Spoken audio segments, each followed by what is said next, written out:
escritas para un destinatario, para las distintas iglesias.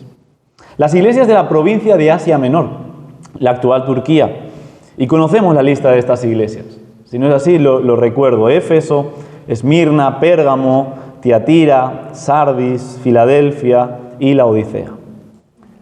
Sin embargo, estos textos, aunque originalmente fueron escritos para estas iglesias, en tanto que se encuentran en la palabra de Dios, también son cartas que de alguna forma podemos apropiarnos, y es la invitación que yo quiero hacerles en esta mañana.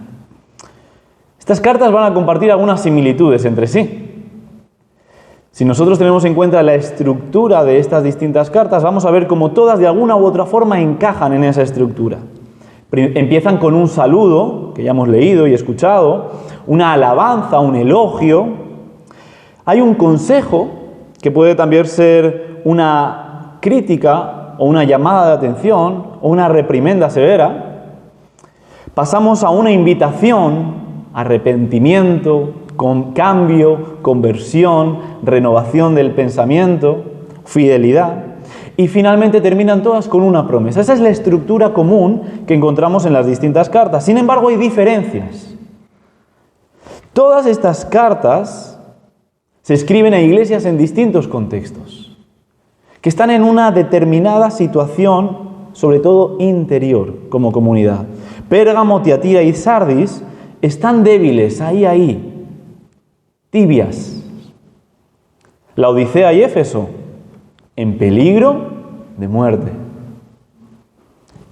Sin embargo, encontramos otras dos iglesias, Filadelfia y la que hoy nos ocupa, Esmirna, que gozan de buena salud espiritual.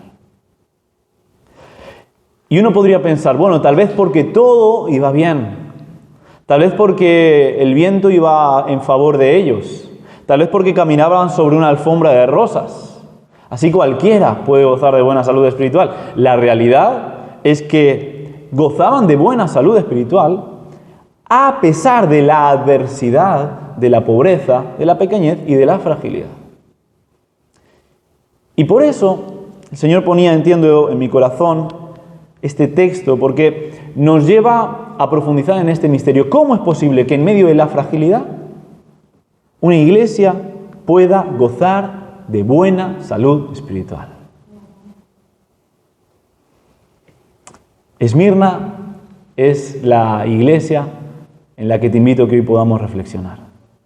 ¿Qué tiene que enseñarnos Esmirna hoy a nosotros? ¿Qué es lo que el Señor quiere comunicar con nosotros en esta mañana a través de esta pequeña pero poderosa carta a la iglesia de Esmirna? En primer lugar, creo que una paradoja. Ser humano es vivir en una tensión, en una paradoja constante. Y ser iglesia es asumir esa paradoja.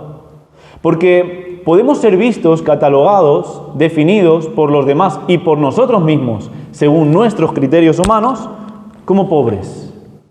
Yo veo mi pobreza y así me defino. Veo mi carencia y así me defino. Humanamente no cabe otra definición. Sin embargo, el Señor da una definición alternativa. Eres rica.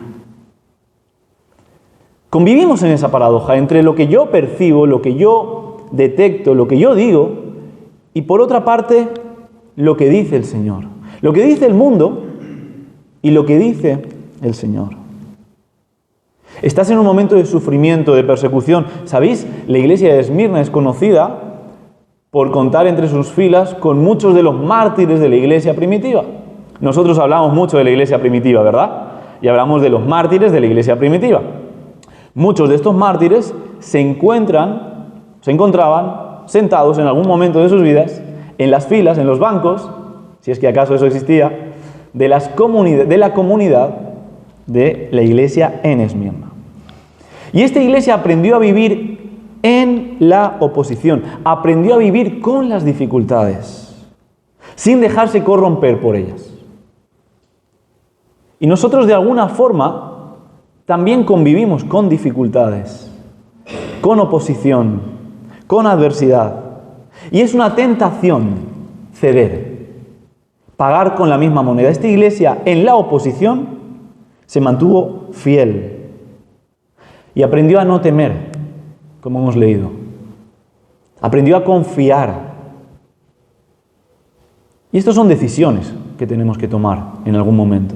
Porque el temor habla, revela, manifiesta el estado en el cual se encuentra nuestro corazón. No es una palabra de juicio, pero sí una palabra de ánimo para detectar qué es lo que está movilizando mi corazón para que en un determinado momento yo esté temiendo. La invitación del Señor fue a gestionar ese temor y decidir confiar. Y finalmente una iglesia llamada a mantenerse fiel.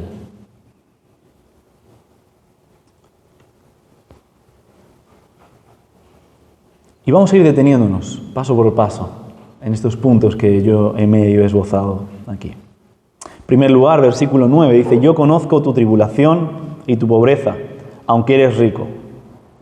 Este era el pasado, esta era la biografía de la historia de la iglesia de Esmirna.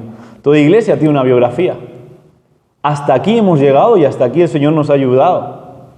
Así como en toda familia existen unos abuelos, unos papás, unos hijos, unas determinadas peripecias, unos valles, unas cimas. También en la iglesia de Esmirna encontramos esto. ¿Cuál era su historia? Una historia de tribulación, una historia de pobreza. Concretamente, una historia de tribulación y de pobreza, paradójicamente, en una ciudad próspera y rica. La ciudad más próspera después de Roma. Algunos estudiosos dicen que esta ciudad contaba con el mismo número de habitantes que actualmente poblan la ciudad de Madrid. Y a nosotros como palmesanos, Madrid ya nos parece colosal, ¿verdad? Es la capital de nuestro país, es inmensa. Imaginad lo que era en el siglo I habitar en una ciudad poblada por aproximadamente el mismo número de personas que habitan hoy Madrid. Eso es Esmirna. Después de Roma está Esmirna. Una ciudad portuaria.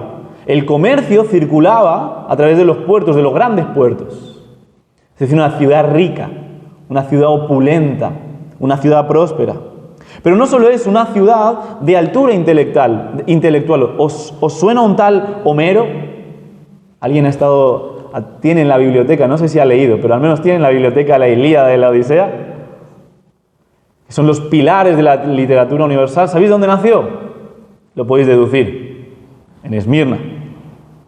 Y en este contexto nos encontramos con una iglesia pequeñita, frágil, débil, vulnerable. Esta es la paradoja que encontramos en las 7 cartas. Sardis y la Odisea eran iglesias ricas, opulentas, fuertes, con nivel intelectual, con cultura elevada. Sin embargo, Jesús no tiene nada bueno que decir sobre ellas. Por el otro lado, Sardis, una iglesia débil, a la cual el Señor no tiene nada que recriminar.